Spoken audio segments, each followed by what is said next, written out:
এই দেখুন তরকারিটা দেখতে কতটা সুন্দর হয়েছে। তাছাড়া আপনারা হয়তো লোটে মাছের বিভিন্ন পদ বানিয়ে বাড়িতে রান্না করে খেয়েছেন, তবে একবার এইরকম ভাবে ভিন্ন পদের এই পদটি বাড়িতে বানিয়ে দেখতে পারেন। এর স্বাদ কিন্তু অসম্ভব সুন্দর হয়। ওই গো দেখো, আজকে লোটে মাছ নিয়ে এসেছি। তাই নাকি? হ্যাঁ, তোমাকে একটা ভিডিও দেখেছিলাম না? হ্যাঁ। আজকে ওইভাবে রান্নাটা করে দেবে তো? আচ্ছা আচ্ছা, ঠিক আছে। আসলে ব্যাপারটা হলো, বাংলাদেশের কক্সবাজারে এই লোটে মাছ দিয়ে ভিন্ন ধরনের একটা পদ রান্না হয়।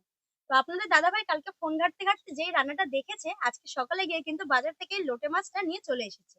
তো আজকে সেই ভিন্ন ধরনের পদটাই আপনাদের সাথে আমি শেয়ার করব।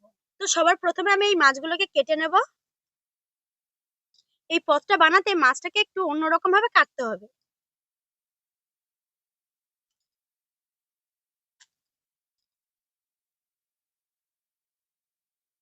পরিষ্কার করে নিলাম। এবার এই মাছটাকে 2-3টে টুকরো করে নেব, ঠিক এইরকম। লোটে মাছ দিয়ে হয়তো আপনারা বিভিন্ন ধরনের পদ বানিয়ে খেয়েছেন, তবে আজকে দেখবেন এই পদটা সম্পূর্ণ একদম অন্যরকম হবে।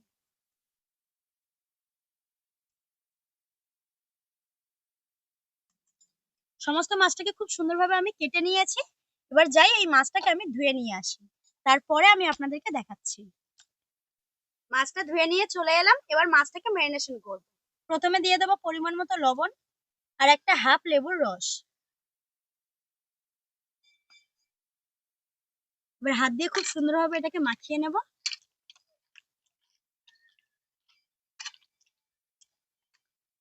এবার ঢাকা দিয়ে এটাকে 5 মিনিট আমি রেস্টে রেখে দেবো। 5 মিনিট পরে আমি ঢাকনাটাকে খুলে নিচ্ছি, আর দেখুন মাছ থেকে কতটা পরিমাণ জল বেরিয়েছে। এবার এই মাছগুলোকে আমি জল ঝরিয়ে তুলে নেব। দুটো হাত দিয়ে খুব ভালোভাবে জলটাকে ঝরিয়ে নিতে হবে। এইভাবে আমি একটা গামলার মধ্যে তুলে নিচ্ছি।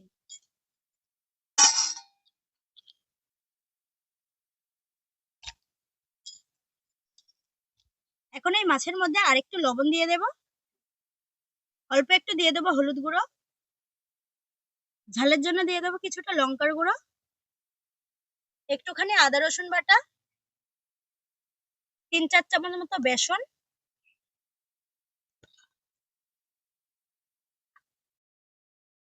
আর সবশেষে দিয়ে দেবো অল্প একটু কর্নফ্লাওয়ার। এবার মাছের সাথে খুব ভালোভাবে এটাকে মাখিয়ে নেব। আপনারা চাইলে এখানে অল্প একটু চালের গুঁড়ো ব্যবহার করতে পারেন। মাখানো হয়ে গেছে। এবার যাই উনুনটা গিয়ে ধরিয়ে নিই। কড়াইতে বেশ কিছুটা সাদা তেল দিয়ে দেব, কারণ এই মাছটাকে আমাদের একটু ভেজে নিতে হবে। তেল কিন্তু খুব সুন্দরভাবে গরম হয়ে গেছে। এবার আমি মাছগুলো তেলের মধ্যে দিয়ে ভেজে নেব। এইভাবে একটা একটা করে কিন্তু মাছগুলো দিতে হবে তেলের মধ্যে।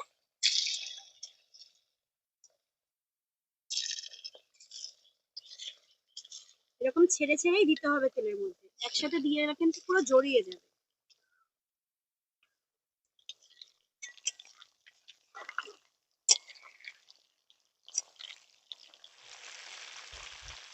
দেখুন মাছগুলো কিন্তু ভাজা ভাজা হয়ে এসছে। এবার আমি এই মাছগুলোকে তুলে নেব। দেখুন একটাও মাছ কিন্তু ভাঙেনি, প্রত্যেকটা মাছই গোটা গোটা আছে।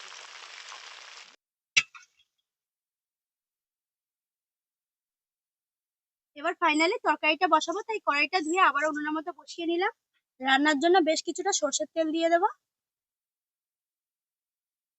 তেলটা গরম হয়ে গেছে। এবার 3টে মিডিয়াম সাইজের পেঁয়াজ কুচি দিয়ে দেবো তেলের মধ্যে।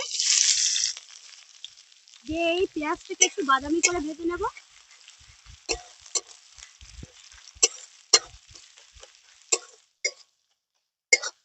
পেঁয়াজের কালারটা খুব সুন্দরভাবে চেঞ্জ হয়ে এসছে।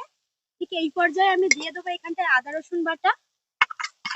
আরো কিছুক্ষণ একটুখানি ভেজে নেবো, এতে করে আদা রসুনের কাঁচা গন্ধটা চলে যাবে।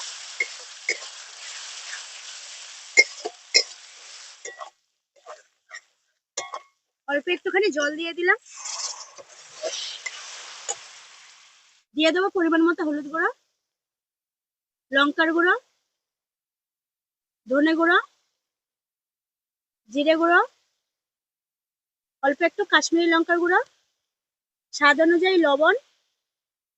আর এখানে দেখুন 3টে মিডিয়াম সাইজের টমেটো আমি ঠিক এরকম ভাবে কেটে নিয়েছি, আর 4-5টা কাঁচা লঙ্কা চিড়ে নিয়েছি। তো এবার এগুলোকেও আমি দিয়ে দেবো। এই মশলাটাকে খুব ভালোভাবে আমি কষিয়ে নেব। তবে এখানে টমেটো গুলোকে একদম গলিয়ে দেবো না, একটু গোটা গোটা রাখবো।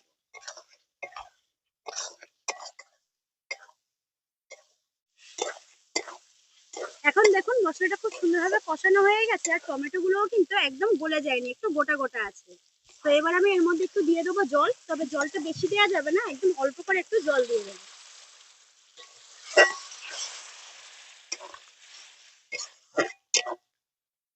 তো এবার আমি এর মধ্যে দিয়ে দেবো মাছগুলোকে, যে মাছগুলো ভেজে রেখেছিলাম সেগুলোই দিয়ে দিচ্ছি। এই তরকারিটা করতে কিন্তু বেশি জলও লাগে না, মশলার সাথে মাছগুলো একটু আলতো ভাবে একটু মিশিয়ে নিতে হবে।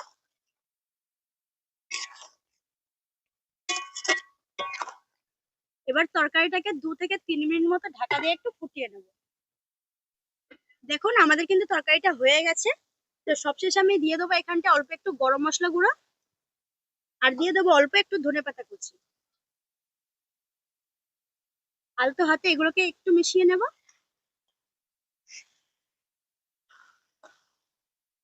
চলুন এবার আপনি আপনাদেরকে পরিবেশন করে দেখান।